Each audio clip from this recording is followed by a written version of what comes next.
encountered the black-eyed children.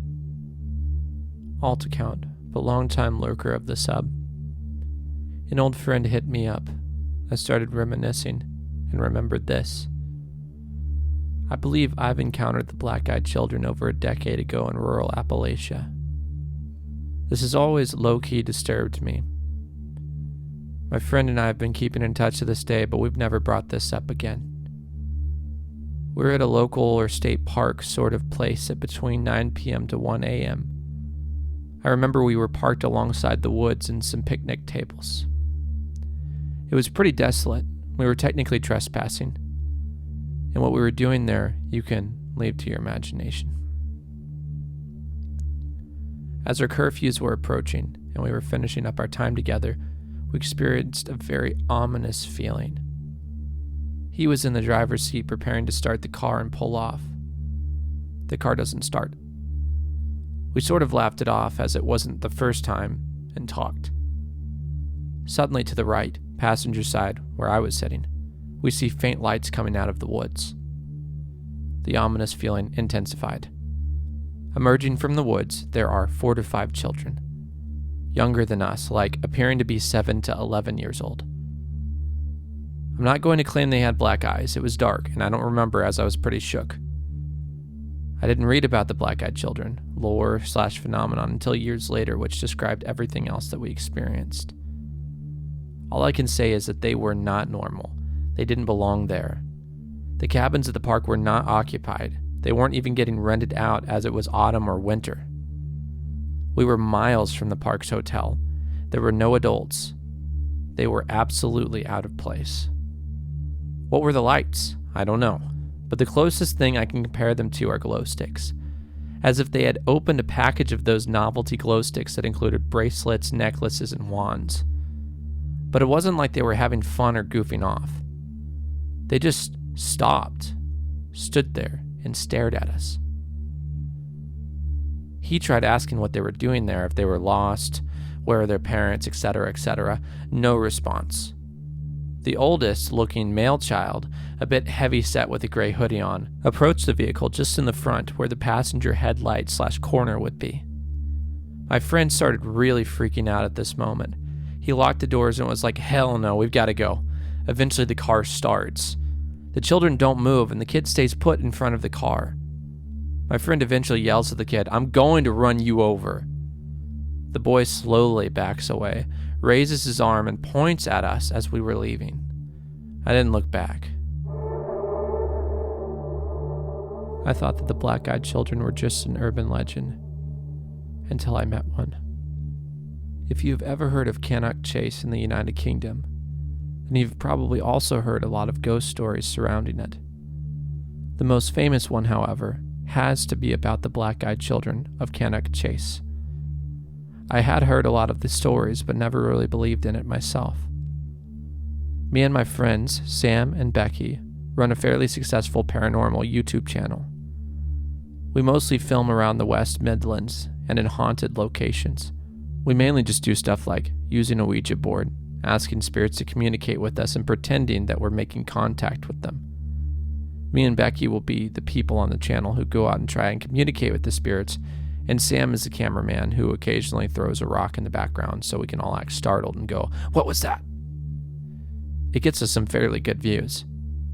Enough, at least, that's a decent source of income on top of our day jobs. We were celebrating our 4th anniversary of doing this YouTube channel, and we wanted to do a special video. Living in Wolverhampton, Cannock Chase is about a half an hour drive away. So it made sense to do it in such a popular location. We arrived there dead on midnight and filmed for a few hours with nothing happening. During our usual Ouija board ritual, we called on the black-eyed children to make contact with us. We mocked and imitated them making contact with us, and even had Becky act like she had been possessed. When we were finished, we decided to head back to our car. We were having a bit of a good laugh about the whole thing, and Sam was going to take footage home with him to edit. When we arrived at the car, Becky noticed a couple kids, who must have been no older than 15, in the background. They were slowly making their way to the car. Sam made a comment about how that was kind of ironic and a little bit creepy, but we got in our car and drove off without waiting to see what they wanted. I know, kind of an a-hole thing to do. But we didn't want to become the victims of a robbery or anything.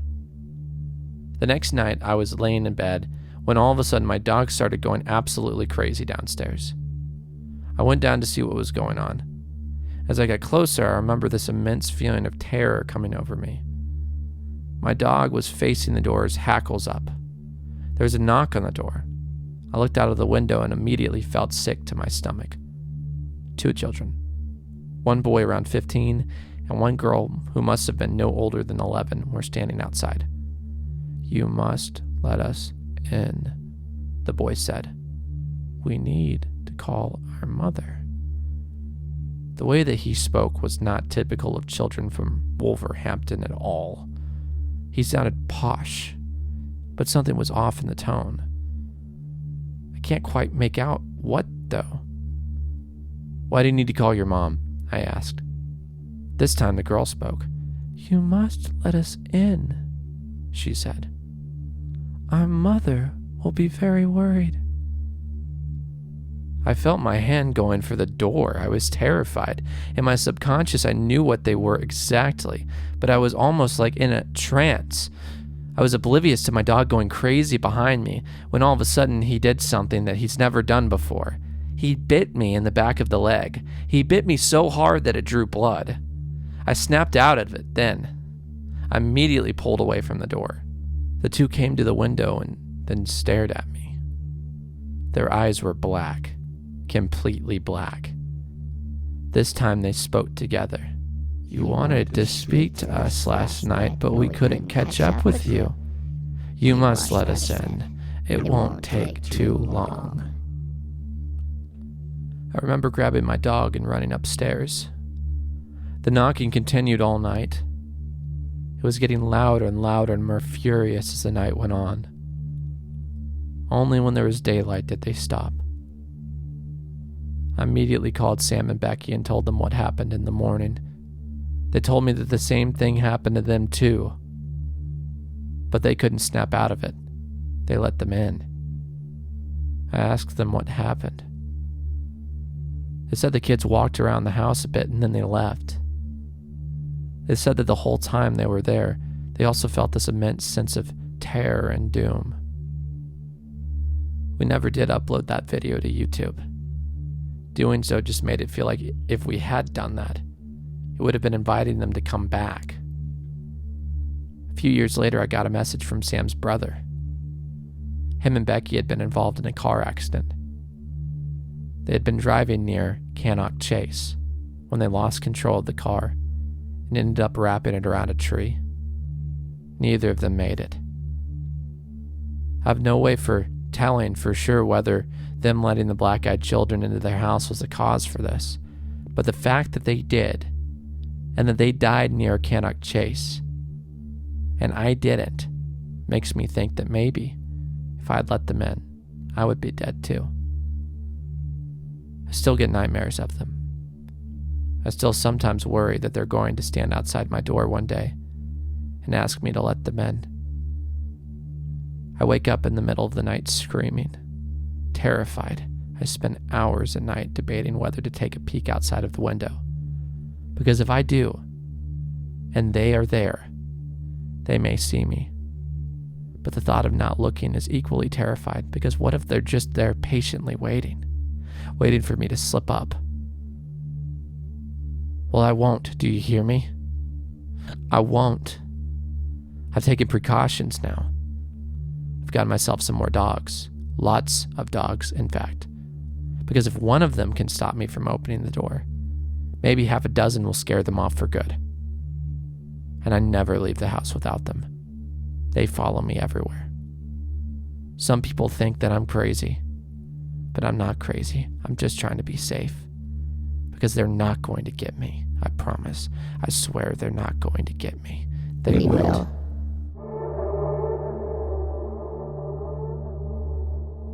I was never much of a believer.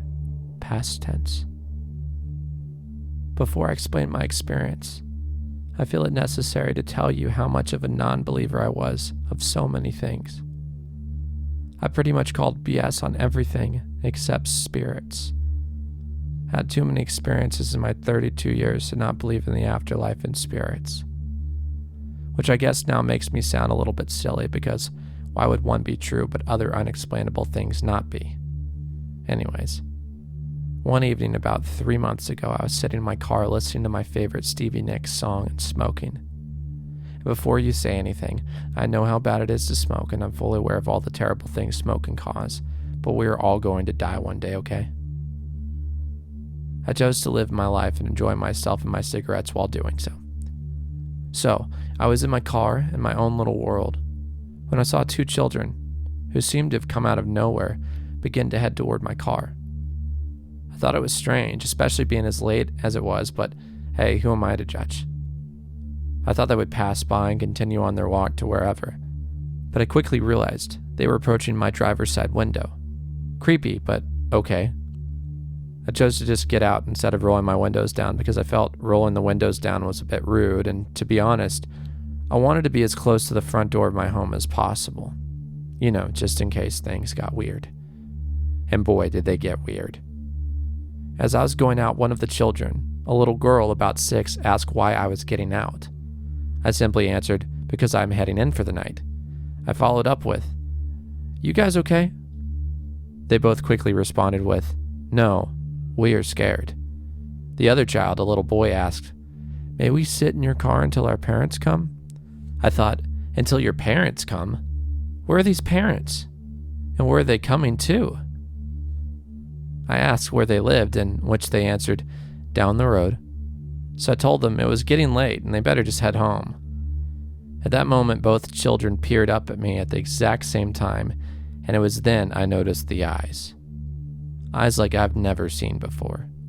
Dark, very dark eyes. Eyes that were unnaturally dark and cold. So cold, I immediately got an uncomfortable feeling. The kind of feeling that makes your fight or flight kick in. I knew I needed to get away from these kids, and quick.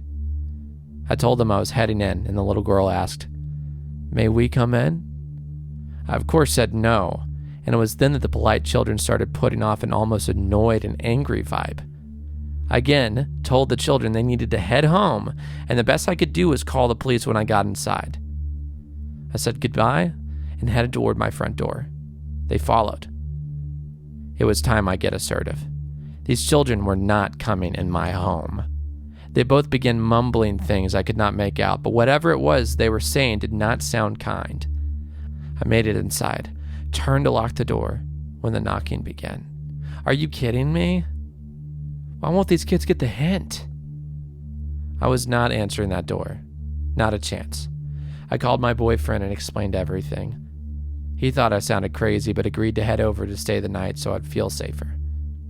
Needless to say, the children eventually gave up and went back to whatever creepy, soulless hole they crawled out of. I hate to talk about kids like that, but those were not normal kids. Not even close. I've fortunately never seen these black-eyed children since, and I pray to never see them again.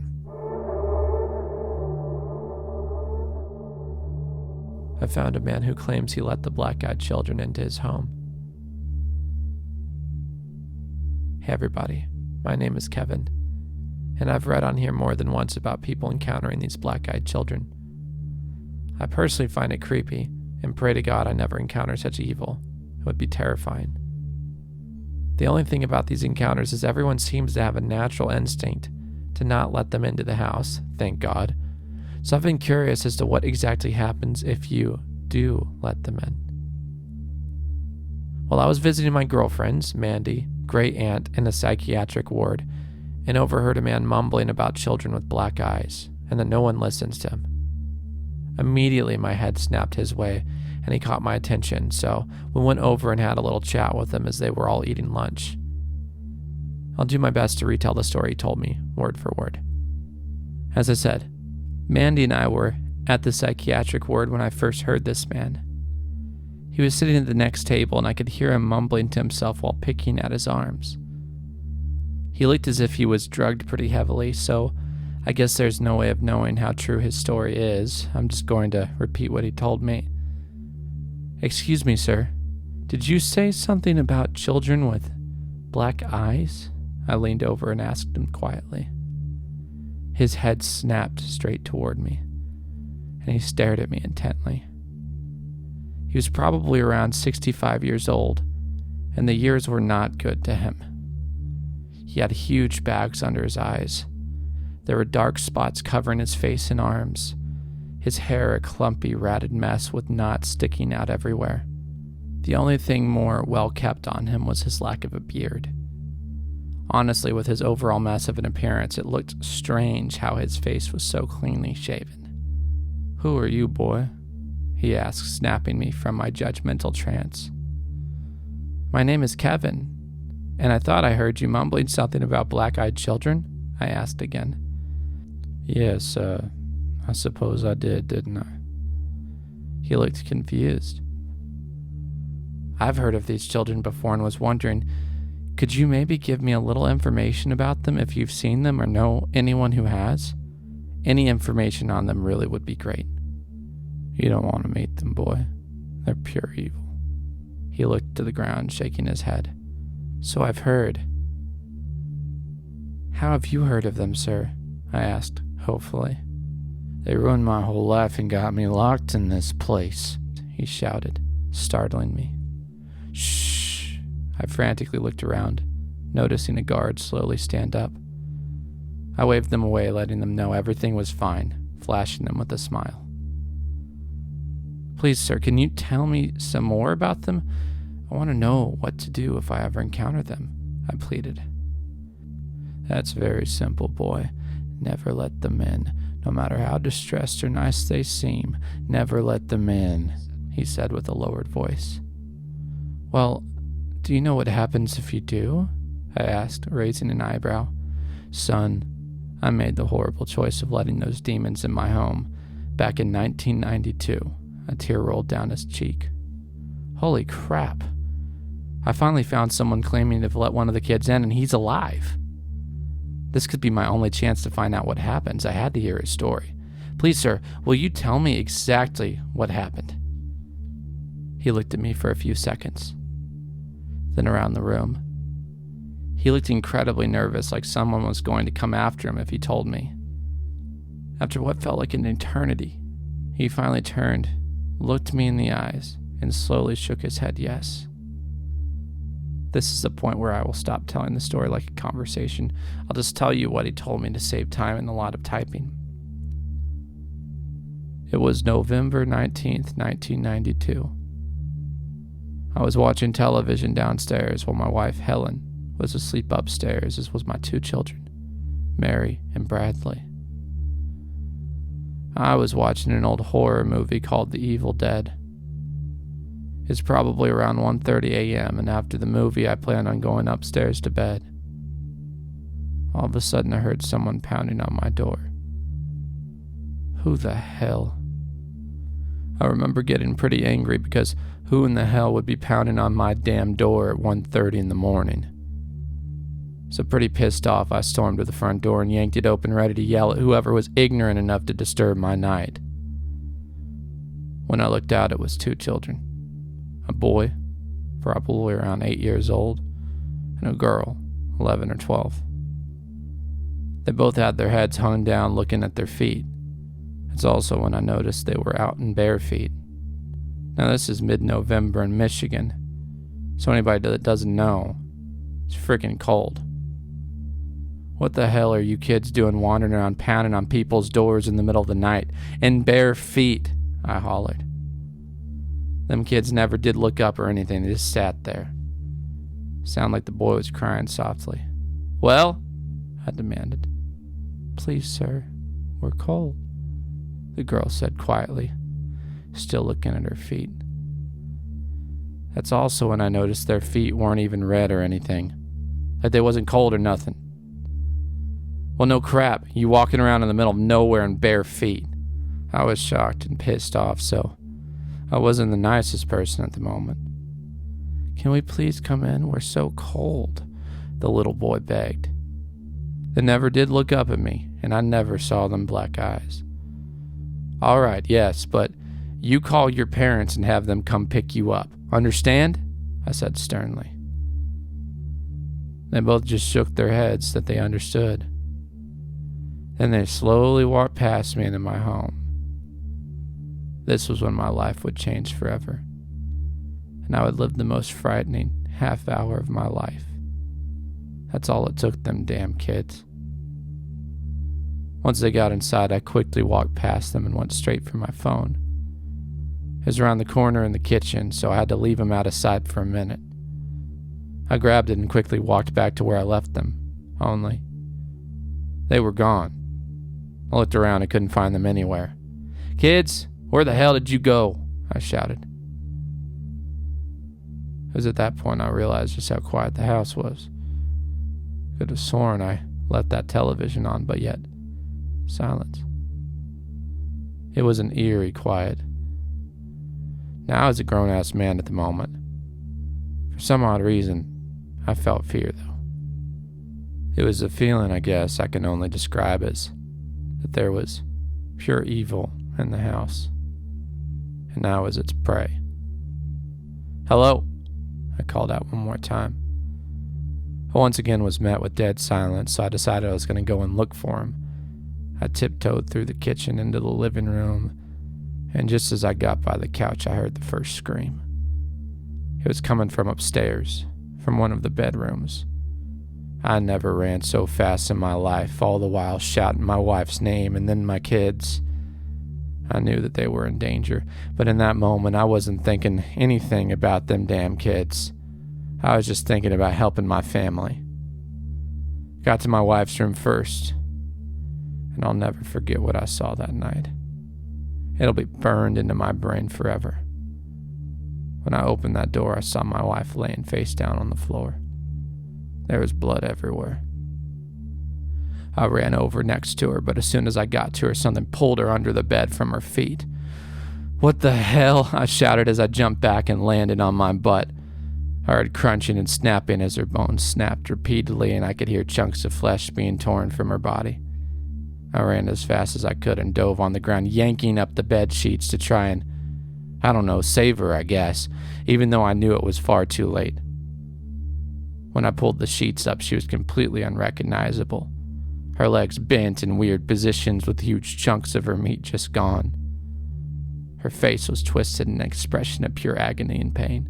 "Helen!" I shouted, crying my eyes out. I was so upset I almost missed it at first. It was a pair of feet on the opposite side of the bed. My heart hit my chest with a force it never had before.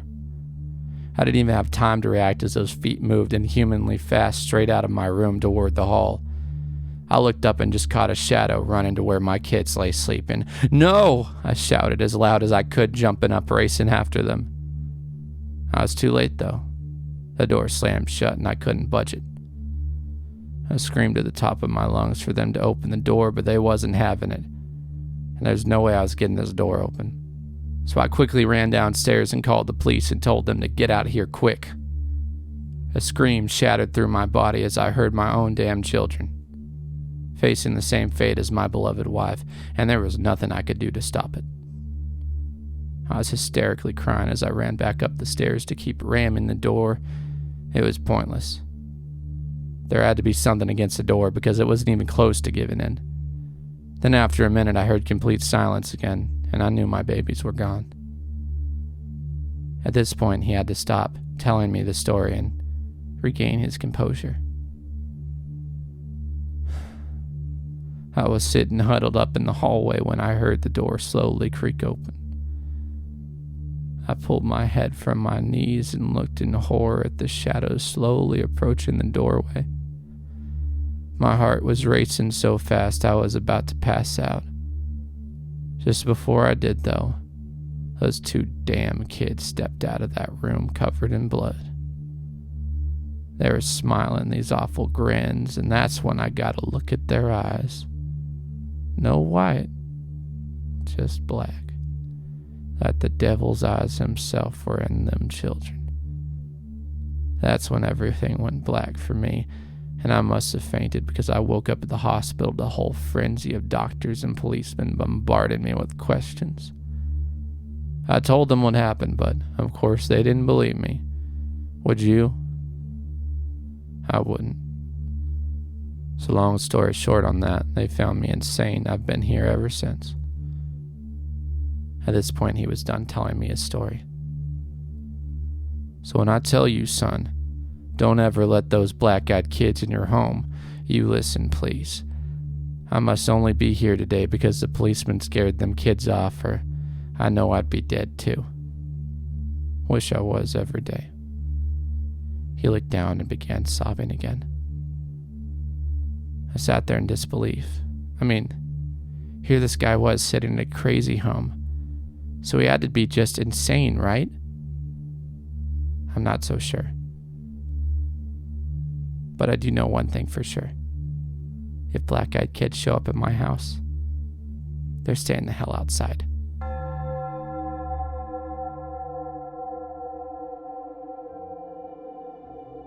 If you've just come to the end of this video, I want to give you a huge thank you for watching or listening, whatever your preferred method is.